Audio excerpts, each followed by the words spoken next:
Hello. Hi, everybody. Welcome, welcome, welcome. We're so glad you're here. So many amazing people signed up to join us today. So if you're logging on, please drop in the chat who you are, where you're joining us from, how you're feeling. What's your weather like?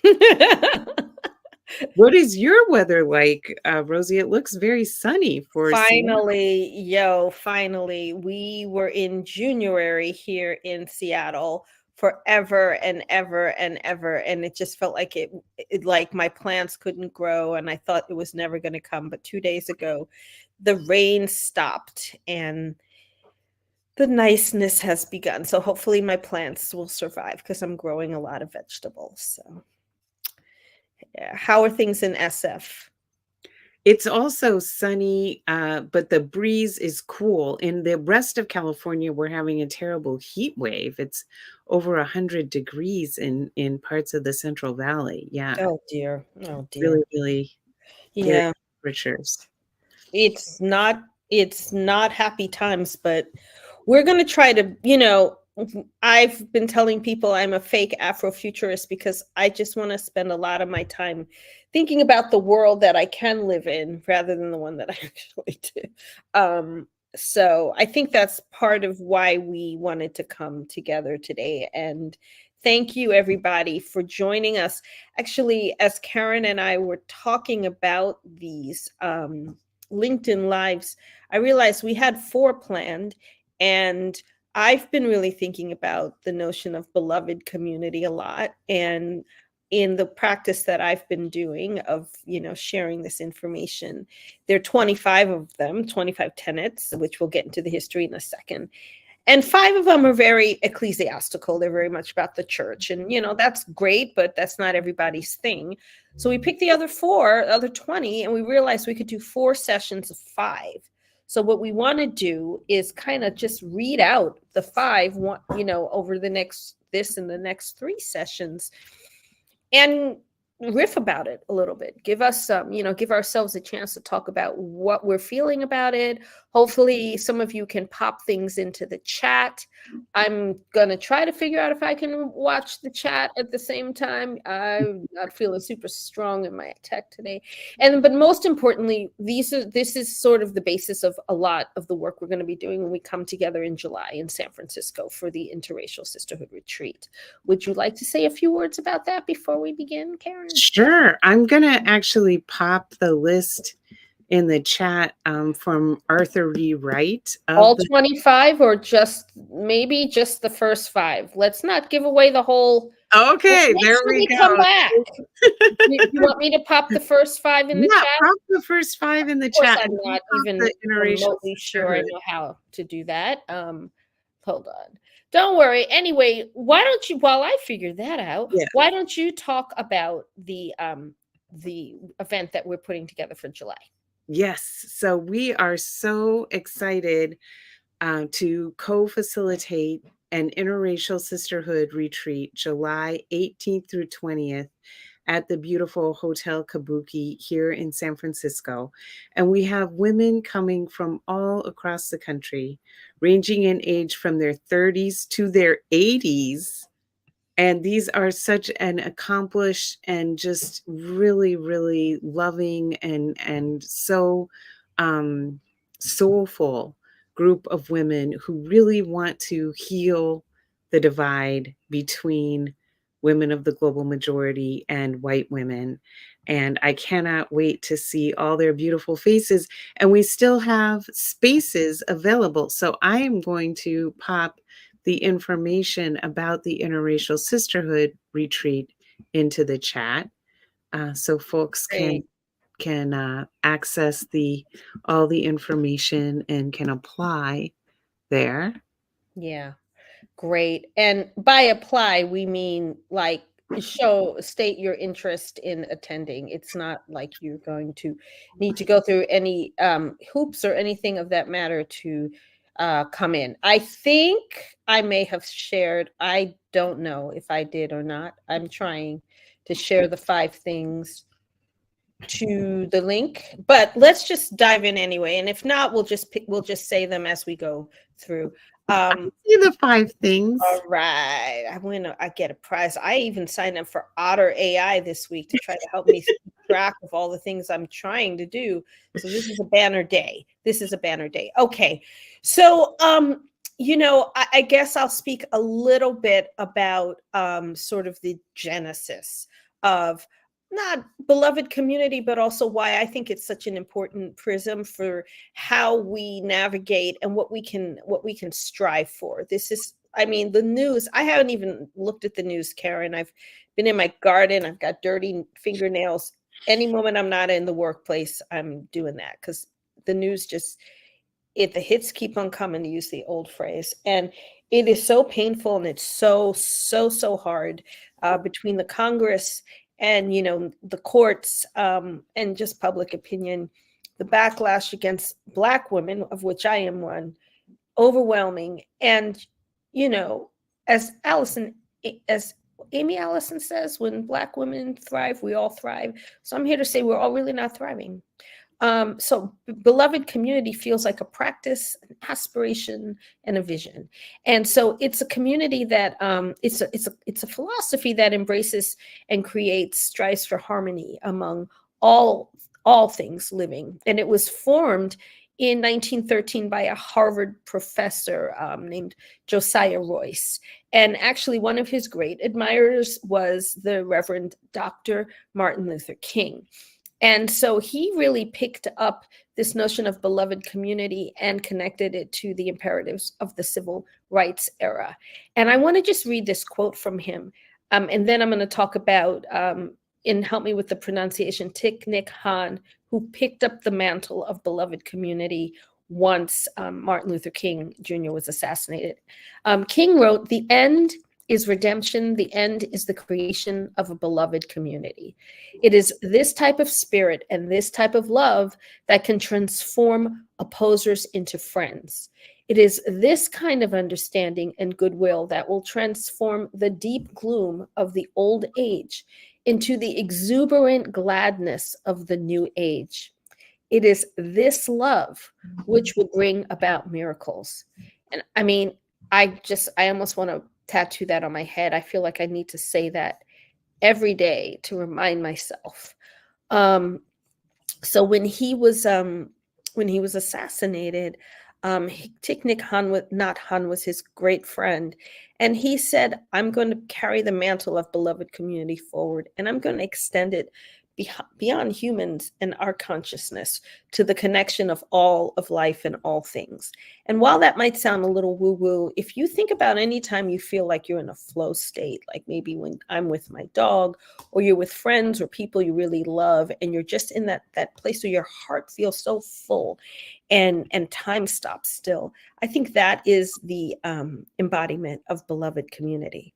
So there's a leader named Dr. Arthur A. Wright, who had published to the Religion and Race website 25 traits of beloved community. And that's really what I have really anchored all of my Brave Sis Project practice now. Everything that I'm doing now is towards that goal.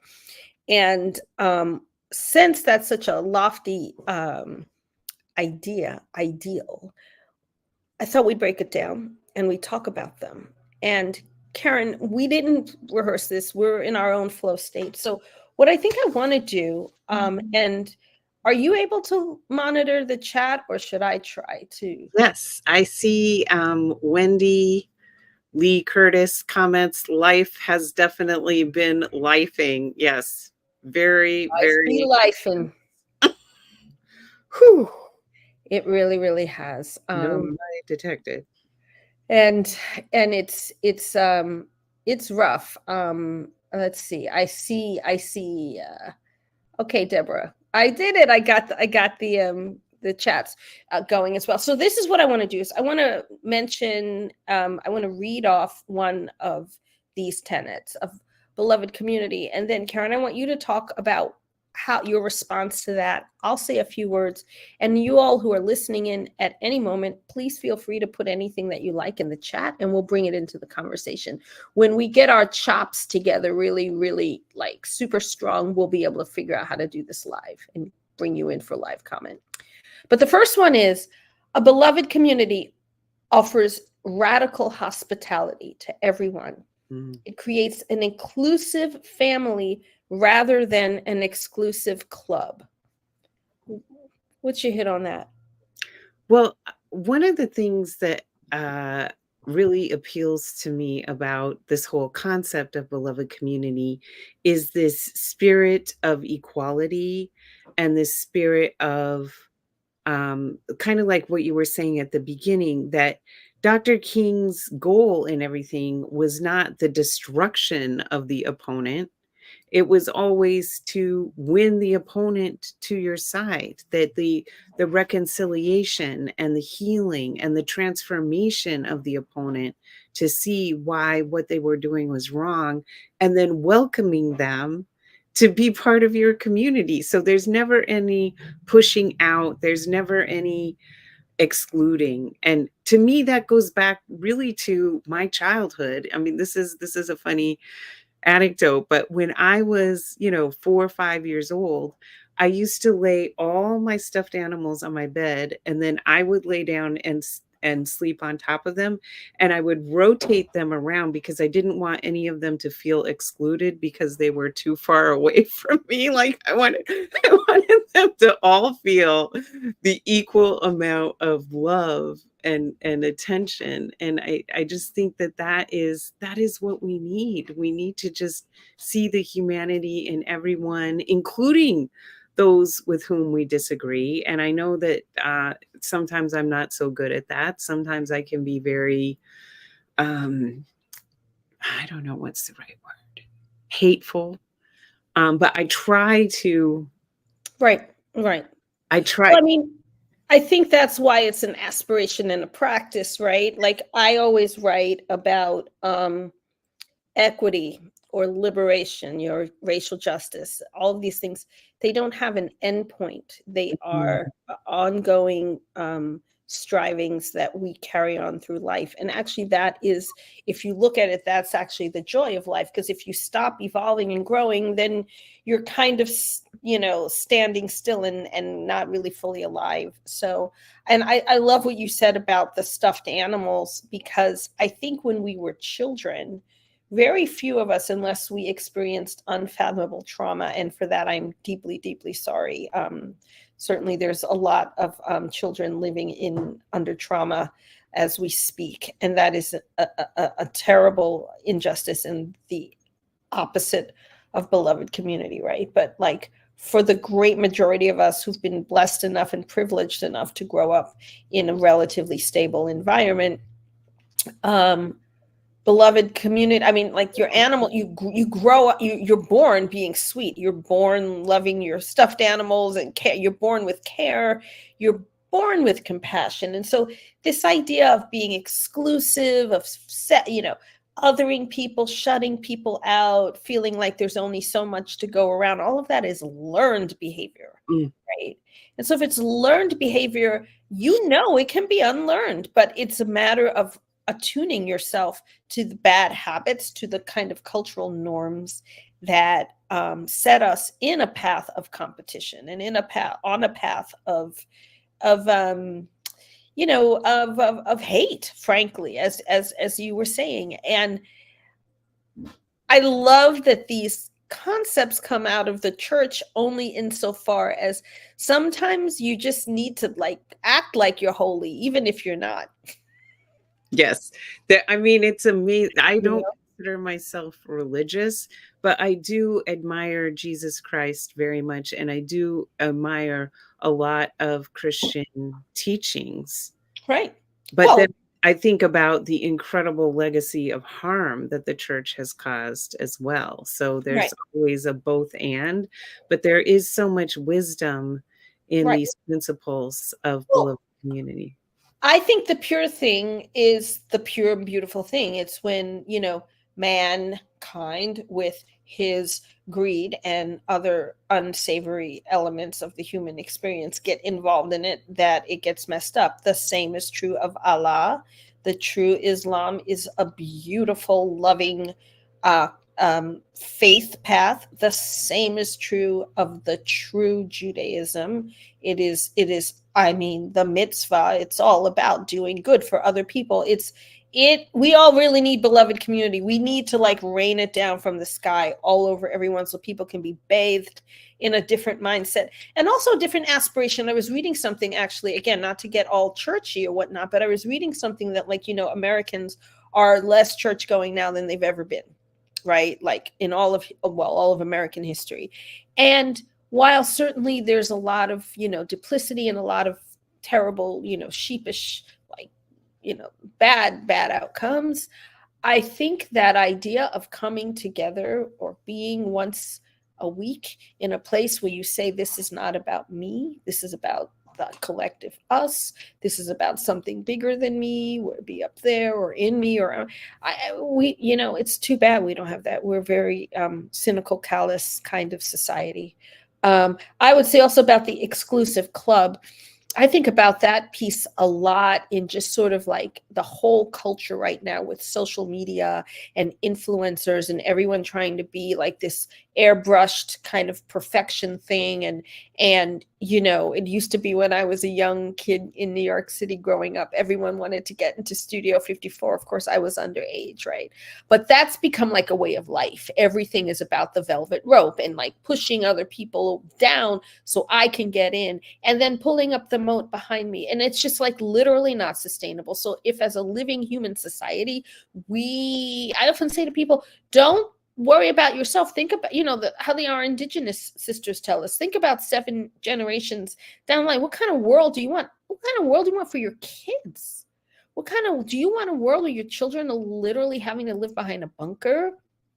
We could go on and on. I'm going to move on to the next question. Because as you see, there's something to be said about all of these, and we welcome your comments as well. Now, or even after the fact, if you watch this recording and have some things to say, we want to hear it, because we're building bodies of work around this stuff together. So the second tenet is it recognizes and honors the image of these are all linked. It recognizes and honors the image of the divine in every human being. Everyone has agency and dignity. Speak to that. So you're on mute. Hold on. There we go. Thank you. That is such a beautiful principle, and to just really slow down and recognize the humanity in everyone you meet. And when I hear that, I think of some of the mentors I've been blessed to work for and work with, who really role modeled what that was for me. And I learned so much from these women. I think of my mentor, Luz Colon, who was just like, she was just an engine of community, and she had all these young followers, and she would always invite us to community events, and she would be really disappointed if for some reason we said we weren't coming. So you had to show up. And she would walk down the street. At that time, my job was helping immigrants become citizens of the United States. And she was the director of our Queens Center, which was right in Elmhurst, Queens. And she knew everybody. And she would walk down the street, like handing out postcards to everyone she met, encouraging them to come in and apply for citizenship. And I learned so much from her about what it truly is to see the divine in every single person and to connect with them. She was irresistible. People just were magnetized to her, and she was hilarious too. You made me think of something back in a past lifetime when I did yoga, even before I met my husband, and we've been married, 29 years now or something. I went to Kripalu Institute, which is the yoga ashram, right? And remember we would do yoga, and at the end we'd always say Jai Bhagwan, which means it just popped into my head, I salute the divine within you. And it's easy to do that when you're in a room full of like people of some measure of means, if they are able to go to a yoga retreat, right? And you all, it's rather homogeneous. Of course, I was one of the few Black faces ever in these spaces, but homogeneous in terms of societal whatever, lived experience, culture, or whatever, affect. And where it gets hard is to see the divine in people who are not like us, and to see the divine in the wretched of the earth, to use the old phrase, France Fanon, I think it was, the Damné de la Terre. And I have a friend here in Seattle who does an enormous amount of work on behalf of the unhoused people. And like every Wednesday night, she gets together volunteers from the community, and it's called the Buryan Supper Club. And they make meals, they make sandwiches, they make soups, they make chili, and they have, I think it's hosted somewhere, and they have a big, it's like at a church or a community center, and they have a big meal, a big communal meal with the unhoused people of my town. And my town is sort of leading the charge in being particularly heartless in their legal treatment of unhoused people. And I'm going to say her name, Kelsey. I love Kelsey for doing this work, because Kelsey is actually embodying beloved community, and she can't be any other way. And I mean, that is a big effort. That's a lot of work. I am not out there on Wednesday nights doing that. I have, I've got other things that I have to tend to, whatever have you. But what I want to say is, like, when I'm walking down the street and I see an unhoused person, I don't have contempt in my heart for them. I have sorrow, but I do not look at them and say, oh, you are divine. Like, I just am like, you deserve to live. You deserve better. You have agency. You're somebody's kid. You're somebody's sister. You're somebody's, but I'm not like, I see the divine in you, right? And I think I'm sharing that not to be vulnerable. Oh, let's be vulnerable. But because I want to like underscore that this is work, and this is a journey. It's a spectrum. Now, I'm going to say one more thing that is somewhat related, but not, if that's okay. I don't know how much time we have, so you have to stop me. I just started reading a Substack. Oh God. And I'll put it in the link. Oh heavens. It's all about religious authoritarian parenting of James Dobson ilk, right? So, spare the rod, spoil the child nonsense. And the latest article was about toddlers, and how 2-year-olds, when a baby starts to become a human being, it starts to know that it's a separate thing, right? And that's why it refuses to put on the clothes and does this and and cries and has a tantrum. And in religious authoritarian parenting, the whole thing is like, you have to beat that devil out of that child. That child is full of the devil, and you got to, what was it? Dare to Discipline was the name of one of the books, right? And you've got to like break that wild pony, And it's like, no, a child at age 2 is actually the closest thing to divinity that we have, honestly.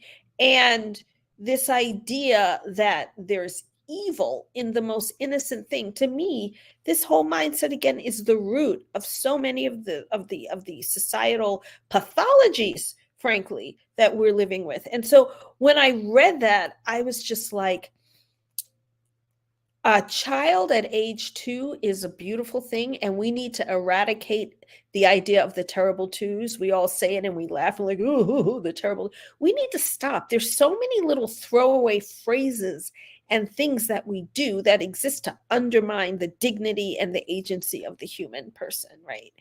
And I know that was a bit of a ramble, but it just really occurs to me that we're looking in the wrong places for the divine. We're looking in the wrong places. And I'll leave it there for now. I want to go to the third question, or the third topic concept. Beloved community exhibits personal authenticity, true respect, and a validation of others. So I'm going to say those words again: personal authenticity, true respect, and validation of others. You see, these are like nesting dolls. They kind of build on each other. What's your hit when I read that one, Karen? You're on mute. There's a lot of noise here, so I put it on mute. That one resonates very deeply with me too, because I learned so much from Paulo Freire and his teaching methods, and that's the methods that I use when I facilitate workshops. And I feel like, especially right now, people really yearn to be heard. They really yearn to just have someone listen empathetically to what they have to say. Mm-hmm.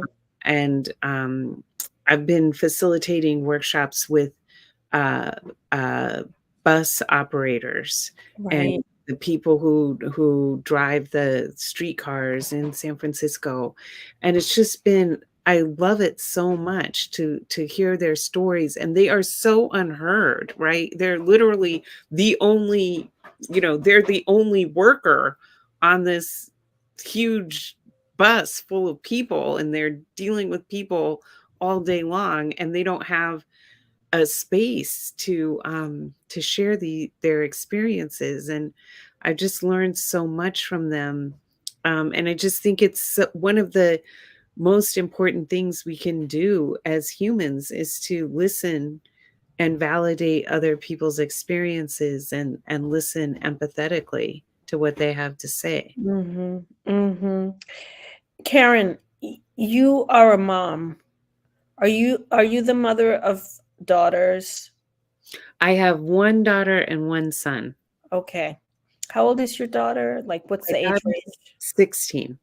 All right, so you are in it.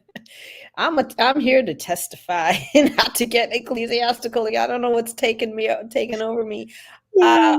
Teenage girls teach you how to validate and to listen. I mean, the Mhm. whole way that I was in the world that worked for me for, 40 years or whatever was totally upended when my daughters became teenagers, because they really taught me what it is to like not say, "Oh, I hear you." And that reminds me of the time when I did blah blah blah blah blah, which is the way that was my love language growing up, right? That's how, when I get together with my girlfriends that I went to school with in New York, my Brearley sisters, that's how we show that we care, is Mhm. by relating our system to their system, or whatever, right? Huddling in a corner and doing like a little, whatever. And, maybe that works for us, but it doesn't work in the rest of the world, because people just want to be heard. And how many times did my daughter have to teach me, my oldest daughter, the hard way? I don't want you to solve, if I want you to solve my problem, I will tell you. I just want to be heard. And the interesting thing is I finally like got the message, is I realized that like that's what I need to. Sometimes I just need to be heard and held. And I think beloved community is about that kind of space where it's like we are so real together. And it could be someone you just met. It doesn't really matter. If you're in that flow state, it's like, I see you, I got you, I get you, and I'm here for you, and let's just let it flow. Tell me what you have to tell me. I want you to know you matter, right? I think that's another thing. I mean, I think that's the thing, going back to the unhoused person. I would like to be able to say, and I think I can do this to someone on the street I don't know, you matter. Like, Mhm. I went to the Othering and Belonging conference in Oakland in May or whenever, April, and the whole thing was like, you matter. You have agency and dignity because you are a human being. And if we get out of transactional mode, which is like, let me help this person, so then I have karma points next time I need something. A lot of that sort of like, let me help, is like that. You're angling for power and position and gratitude. Just like, I hear you. Mm. And that's what they, again, like, I'm in the church in a minute, right? But I remember when I went to the Unitarian church, they always had the joys and sorrows moment. And it was just like people would get up and say something they were happy about or sad about, and everyone was just witness to that. No Mhm. one jumped in and said, oh, let me tell you about it. And sometimes people went on too long, and it was like, okay, we only have an hour here, we heard you. But I think we need more of that. I think we need more of those spaces. Do you think we're going to try to build some of that into the Yes. for what we're doing together? That's exactly what we're building. We are building a safe, generative container for women to be able to share their stories and to really listen to each other and validate each other's experiences in a relational, non-transactional, I'm here to fix it, but rather I'm here to bear witness, and I'm here to do whatever you would be most helpful to you. If it's just listening, I'm here for that, and if there's something else I can do, I'm also here for that. Yeah, and like, you matter, because it's not like we're miracle workers and in one day and 2 half days we're going to change the world and all its problems. But I think what we can do, and this is what I really am interested in, is legitimizing and normalizing a different way of beings. And then we can take that back to our spaces and be like, this retreat, this practice, I really thought about a way I could be different in how I react to XYZ.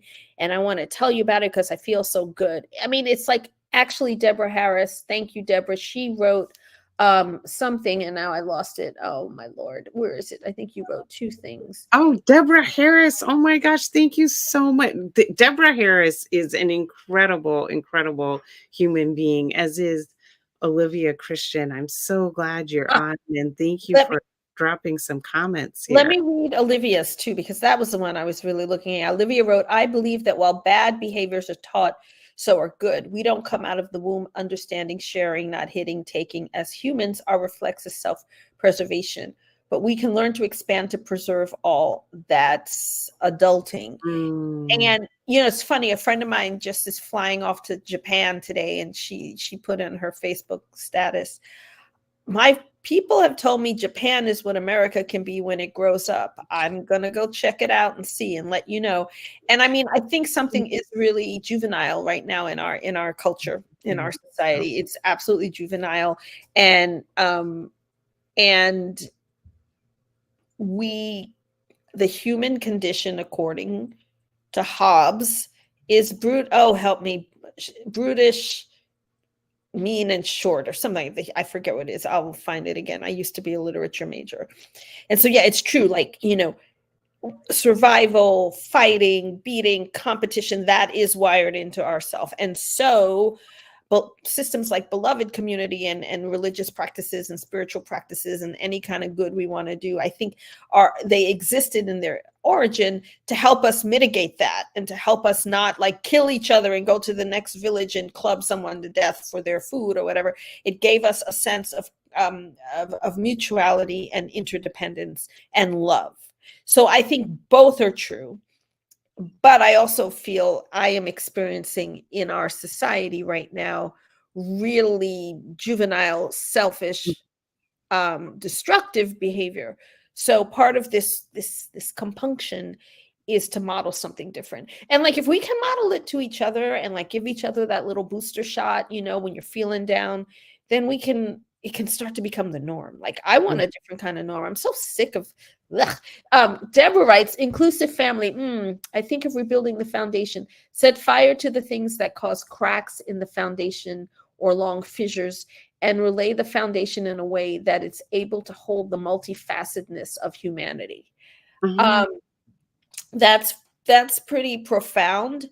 And if I'm reading it right, you're saying we need a major like redesign of society. And if that is what you are writing, and if that's what you mean, and if not, please correct me, I agree. And I also know that on this day of June 2024, we are so far from that. Mm. Karen and I were just talking about the, which I didn't even catch the bad news, that the appeals court upheld that the Fearless Fund, which was a funding instrument by and for Black women, because Black women receive 0.001% of VC funding or whatever it is. It's abysmal and abominable. That horrible man who who did the whole anti-affirmative action in the colleges. I don't even want to say his name. I don't remember it. That was his next thing, was he was going after this, and he's won because the appeals court has struck down the Fearless Fund and said that by creating a fund by and for Black women, they are discriminating against white women. Let's not even try to decipher the ridiculousness of that. Because of systemic exclusion and discrimination, there was a need to mitigate a situation. So you hear news like that and you just want to collapse, just go back to bed. I'm going back to my garden, right? And so what I'm here to say is, what's the engine that's going to keep us going as we try to push towards that? Because right now we are super, super far from it. And we've got systemic issues. We've got apathy. We've got, an existential vote, and people are acting like it's a regular voting season and we just get to vote for the person we like. No, we're like literally like trying to save our lives here. And so I hope that, Deborah, that that vision can be realized. I have 2 young adult daughters, and I don't want them to have an apocalyptic life. And the question is, how do we, I don't know anything, I just know what I think. How do we balance the difference between where we want to be and where we are with the fire that we have to get there, right? How do we, I don't even know what it is, work the system? What is the system? There's not even a system. How do we make those steps, even if it's going to take a lot to get there? Yeah.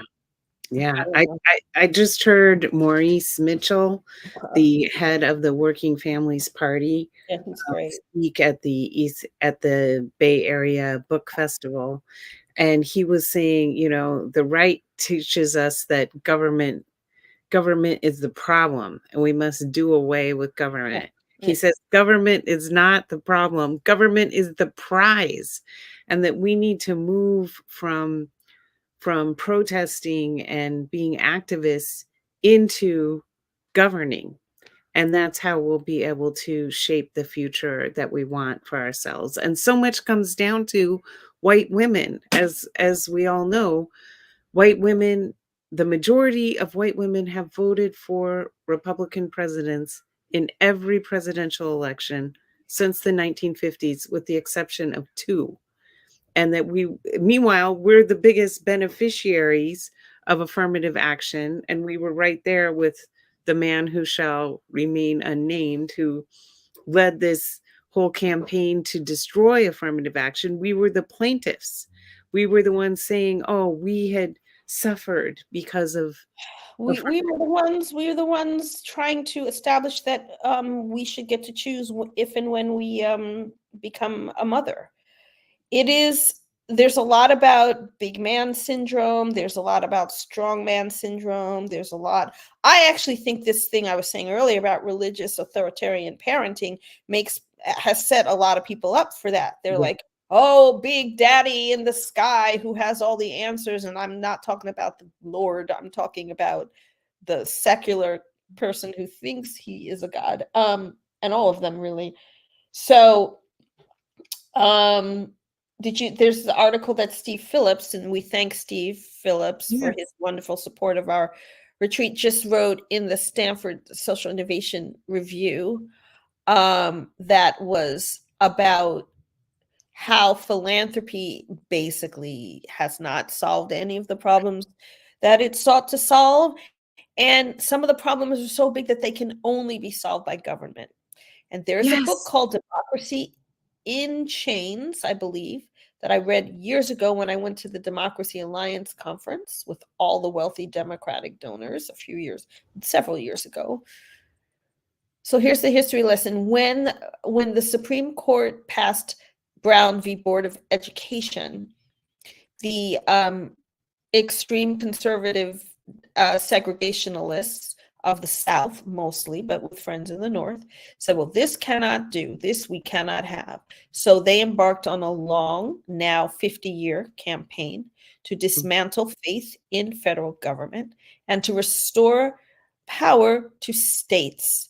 This states' rights issue was the rift that created the Civil War, because some states were like, it is our right to have chattel enslaved people, and other states were like, the federal government cannot allow for that. So in the 1950s, 70 years ago, think tank people and other shadow figures got together and created a platform that would over time delegitimize the federal government, ensure that the American populace did not vote, was not educated, felt it wasn't their business, didn't care, didn't trust it. Ronald Reagan said the 7 worst words are, I'm from the government and I'm here to help. So 9, right? Created all of these fantasies, and we are in the 3rd generation of people who have been swallowing that lock, stock, and barrel. Don't learn civics, because Reagan took civics, history, and arts education out of the public schools. So we're at the 3.5 generation of Americans who literally don't know that there are 3 branches of government. They literally think that the president is a king who can do anything on his own. So they walk around going, oh, thanks, Biden, as if there's not a Congress that is literally stymieing everything he wants to do, just like they did with Barack Obama, just like they did with, God bless his soul, Jimmy Carter, who put solar panels on the White House. And the minute Reagan got in there, he ripped those damn panels down. We don't need no stinking solar. So it's been a long, long, diligent, militaristically precise lock hold of moving us towards a dystopia of no. So you think, like I say, I don't have, I say I keep it quiet, but when I get going, I get going. A dystopia wherein we don't trust the government, and we elect. Maurice Mitchell said this at the Othering and Belonging. We elect people like it's a beauty pageant or a popularity test, and not because they demonstrate that they want to lead the populace and provide to the civics. So that was a long way from exhibits personal authenticity, true respect, and validation of others. I will just add, Rosie, if I may, of course, look to our neighbors in Mexico and who they just elected, right? Exactly. Talk about, they are living in climate scientist, a Jewish woman, a PhD, 61 years old. Let's give it up for the babe. I know. And they have abortion in Mexico. So yeah, man, I'm thinking. And that's because the Mexican feminists are fierce. They are not. They're not bowing down to Big Daddy. No. Muguette writes, and hello, Muguette, ma très chère amie. She writes, gardening is helping her survive these difficult times. Indeed. And now that we finally got out of January here in Seattle, maybe things will grow, because it was like dreadful weather until yesterday. A beloved community prioritizes recognition and affirmation, not eradication of difference. So let's talk about that. How do we honor difference? What's your hot take on that? My hot take on that is what, Audre Lorde taught us, that it is not our differences that separate us. It is the way our differences are manipulated and distorted that separate us. And she said, what we have to figure out as women is how to relate across difference as equals. And she said, we have to figure that out and create those patterns ourselves, because we don't have anybody role modeling that for us. We have to start doing it. And she told us that 40 years ago. She said, listen, the reason why we did not get the Equal Rights Amendment, the reason why women's progress has been so limited in this country, is because we've never figured out how to relate across difference as equals. So we keep causing the same harm generation after generation. And that is what really inspired having an interracial sisterhood retreat, having a space where we can come together across race, across age, across class, across all these different things, and have a space where we can actually hear each other's stories, because we don't have those spaces.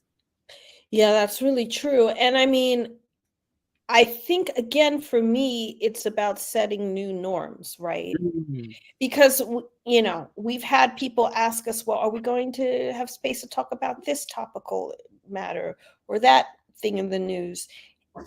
And we're designing it to be a retreat, right? So that doesn't mean that these issues don't matter, that they are not existentially on our mind. But part of the beloved community is stretching forward and getting that, catching that ray of hope and inspiration. Hope, in my hopeful assessment, that then you take back to how you negotiate and navigate. It's like, it's not a retreat where we're going to sit around and get our nails did and, you know, like eat bonbons. We're going to have a good time too. But it's about getting that fortification that then can equip you to go back and hit that thing that we have to, because it'll be waiting for you, you know. And it is Yeah. about slowing down, slowing way down. Yeah. So And we can get grace, each other. grace, right? Giving yourself and each other grace. So, but also coming together to share and be in fellowship, right? So, you know, the affirmation, not eradication of difference, is, I'm trying to think of the right way to say this. We live in a very, very stupid society where people think like to be a jackass and act the fool at the expense of someone else's pain is entertaining. And I can only hope that we're reaching peak that in essence. I can only hope, you know, that's all really I have to say. I think we are full of people who think being snarky and gotcha and like, you know, somebody I mean, the old slip on a banana peel, like we're like exponentially 50x times that kind of mentality, right? Laugh at the pain of someone else. And frankly, when the man who we don't, who, you know, that person got that indictment, I saw a lot of like hee hee ha ha, you know, I participated too. Lock him up, you know. I renamed him. I said his favorite jazz singer is Felonious Skunk, right? You know, we did a whole bunch of that because we've been in pain and it feels good. But then I had to check myself because I was like, I am putting venom out into the world, even if it's like the kind of venom I like to drink. I'm still doing it, and that's not dope. That's just not cool. Like, so I shut up. I stopped. I liked my Felonious Skunk meme though, and I don't mind if that goes viral. But I was like, you know, this, yeah, this is a person who deserves our derision. But you know what? I'm gonna be bigger than that. I'm just gonna chillax. Same thing with Jasmine Crockett, who I adore, and the whole like her thing became a song, and I love it. I couldn't stop saying it. People were like, Rosie, it's homophobic. I was like, au contraire. I think she used that word because she knows how homophobic, what do I call her, Piggery Taylor Garb is, and she was like, I'm gonna hit her where it hurts. I'm gonna align her with the thing that she most despises. That's my opinion. But anyway, I was just like, you know what? I gotta not be. I can't be all groveling out down in there. I gotta be a better person than that. So that was my beloved community move for the day. It's like, you know, revel in silence, just like the demise. You know, everybody's gonna die. We're all gonna meet our demise. So you know, let's not lose sight of that. And you know, the day will come. And you know, people have different approaches and different beliefs and different ways of being in the world. And what I'm trying to do more and more is just like, tell me what leads you to feel that way more than like the way you feel is wrong. Because it's not going to win them over to say that. They're just going to be like, you know, F you and goodbye. And so curiosity and just trying. Anyway, the last question. Yeah, I don't know, Robin. I, you tell me. And we know a lot of, I mean, you and I, you know, we met in California. We know a lot of people who literally invest in that fund, who receive support from that fund. I wish Brave Sis could have, applied for some Fearless Fund. Oh, bloody hell. I heard Arlen Hamilton calling for a national movement of white women to stand up and say, we do not feel discriminated against by allocating resources targeted to global majority women. Can you pop that in the chat after the fact? And yes, yeah, there should be a campaign. I mean, I guess this is one of the things too, like, because the work I do is really about this notion that like allyship cannot be claimed, it must be conferred, right? So the work that I do in my own little space is about, mostly for white women, helping them begin to understand that they are the ones that have to step up, because they're the ones that have the proximity to white men, and white men are the holders of all of the systemic power that for good or for bad, usually for bad. And so white women are the ones, and also the sweetheart effect, right? I was listening to, I'm going all over the place. Caitlin Clark got a foul, and they call it a flagrant foul. And then Jasmine, the other player, I just don't really know, she had the same kind of foul, and they called it a nothing. She spoke up, they gave her technical, and they threw her out of the game. Since the WNBA has rescinded the technical, but the game, they can't undo the game. And it is that thing, again, Black women, as Malcolm X said, are the most despised people of the earth, right? So if we are the most despised people of the earth, what are you going to do for us? White women, come on. If you love us even just a little bit, what are you going to do? Organize. Because when you organize for us, guess what? We've been organizing all along, and we will join you, and we will make this joint different, right? Black women have been holding it down. And I'm not just, when I say that, I'm not dismissing my brown sisters, Asian and Indigenous at all, because we've all had to hold it down in different ways. We have had to make something out of nothing and make change. Fannie Lou Hamer, the people of the world like this. And a lot of time y'all didn't know in the mainstream media because they don't write about it. So if white women could just come together with the concerted effort to uplift women of color, that's what this retreat's about for me, to build this combined coalition. We're unstoppable, and that white supremacy wants to keep us separate, because that's how they win. We are so powerful when we come together. 1,000%. The last one, my God, I'm so sorry. I will just add before we go there, also speaking at that same event with Steve Phillips and Maurice Mitchell was Ashley Hamilton, the executive director of, what is it called in Tennessee?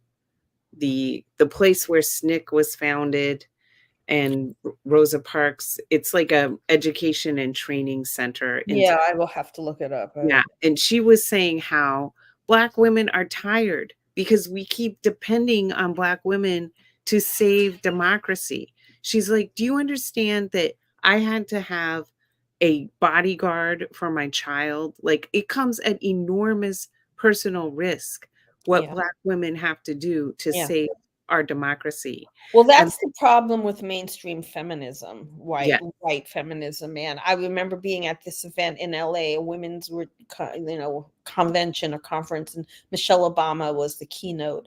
And the women were screaming, "Run for president, Michelle." And she was like, please. And they were like, please. And it was like the thing with Drew Barrymore when there's like, America needs a Kamala right now. We're tired of being the mammy to the world, y'all. We're tired of being the mammy to the world, right? While you're the mistress in the big house, beating us on the side or whatever. I've been doing a lot of research about antebellum households and interracial relationships. Can I move on to the last one? Yes. Because I know we've been going a long time. Thank you for hung with us this long. Thank you. Yes. Thank you, everybody. Beloved community listens emotionally, meaning with the heart. It fosters empathy and compassion for others. Heart, empathy, compassion. What you think? Yes, I think this is the most important one of all, is that I think white supremacy is so transactional, and it's all about what's in it for me. I heard someone who knew Donald Trump tell a funny joke that they used to say. Thelonious Skunk, you mean? Thelonious Skunk. Thelonious Skunk. Felonious skunk, right? Sorry. Thelonious Skunk was in the elevator, and a beautiful blonde woman came in the elevator, and she said, "I want to give you a blowjob." And Thelonious Skunk said, "What's in it for me?" Dang. Is that a real story, or is that I mean, because it could be. It's well, But that is so white supremacy. Like, they literally use each other and then they just discard like a tissue when yeah. whatever value you've had has been extracted. Psh, go away, you know? Well, and what's interesting about that, if we wanted to do some real social deconstruction, you know how they talk about in Hollywood and when a woman hits 35, they're no longer, they're used goods, they can't get a gig anymore. That's the same mindset. It's like, oh, you're disposable to me. Let me get them. Look at what Felonious did with each time getting a young, because Melania's getting up there. You watch out, girl. Your time's coming. It's the same thing with our wasteful society. Everything is throwaway. Man, what was the thing I was watching is it Senegal or somewhere in West Africa? It might have been Ghana. The beaches are just literally, you can't swim. It's just full of garbage and plastic and detritus, and our fast fashion that's just glutting literally their waterways, because we wear it 3 times and then we don't want it anymore. And then it ends up, they can't, there's a whole film about it, and it's just everything's thrown away, everything is transactional, and everything is lacking heart. And I'm going to tell you, that mentality eats you from the inside. It ends your life from the inside. And when we're all at the end and we're on our deathbed and we look back and say, what kind of life did we have? God help me, I want to say I had a life that was full of love and compassion. I don't want to be like, I have a Maserati. I don't care about all of those things. What are we gonna do with a Maserati? I mean, really. I just think like, if you measure success in wealth and power, you can never be satisfied. You can never have enough. You're always hungry for more. And yeah, it's a lot to say. Empathy and compassion and listening emotionally with the heart. That's the last thing I'll say. I think coming together in a retreat, again, leaving everything behind and coming into a deliberate space gives us the chance to create heart connection. Robin and I had it in our dance class community, which was the closest thing to beloved community I experienced in an ongoing, in a sustained way. And I miss it a lot, because for an hour we could get out of ourselves and just feel so connected and so much love. And we need that. I don't know, maybe we got to add some dance to the retreat. Let's see. Think about it. I have a few ideas of people we can we have to move our bodies. That is one of the most powerful things you can do to release the happy hormones, is to dance together. And dancing with other people in unison it's actually got medical properties. So anyway, that was a lot. That was beautiful, Rosie. I am so honored and excited and just cannot wait to see your beautiful face in person and to bring this whole thing to life. I can't wait to see the women who have signed up already, who are coming to join us on this great experience. And I just hope that other women will watch this, and gender expansive people, trans women, you are welcome too, and already represented among the folks who are coming. So please, people, we want you to come. If this isn't the right time or opportunity for you, July 18th through 20th, think of a friend that this would resonate with and share this positive experience with them. We want to have this very profound, transformative experience. It's so needed in this time that we are in. And just grateful to everyone who joined us and for their beautiful comments. Yeah. And for those of you who are watching or will watch later, for whom it's out of reach, completely understand. It's our hope that some of the conversation that we had today and over the next few sessions will just inspire you to continue thinking about how you can build beloved community as well. I don't want to create an exclusive club, but we do want, if you are able, and last thing I'll say, remember, if you have professional development funds from your company that you work for, you can apply them to this event, because there is a lot of the qualities we will be talking about that are leadership development qualities. It's not just about your human existence in your personal life. It can also have a huge impact on how you interact in the workplace, how you lead, how you model being led.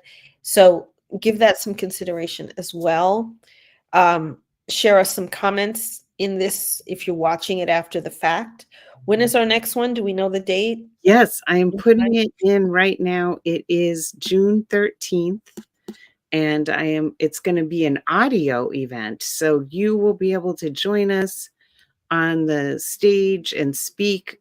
There won't be a video, so we won't be able to see you, but you can join us and make your comments at that event on June 13th, and we'll be continuing our conversation about the principles of beloved community and how we practice them and how we're going to bring them into the retreat. Cool audio. I don't have to put on any lippy. I love it. All right. Thank you, Karen. And thank you, Rosie. everyone. Beautiful, beautiful conversation. Thank you, everybody who joined us. Absolutely. Be well, everyone. Have a beautiful afternoon. Bye-bye. Bye.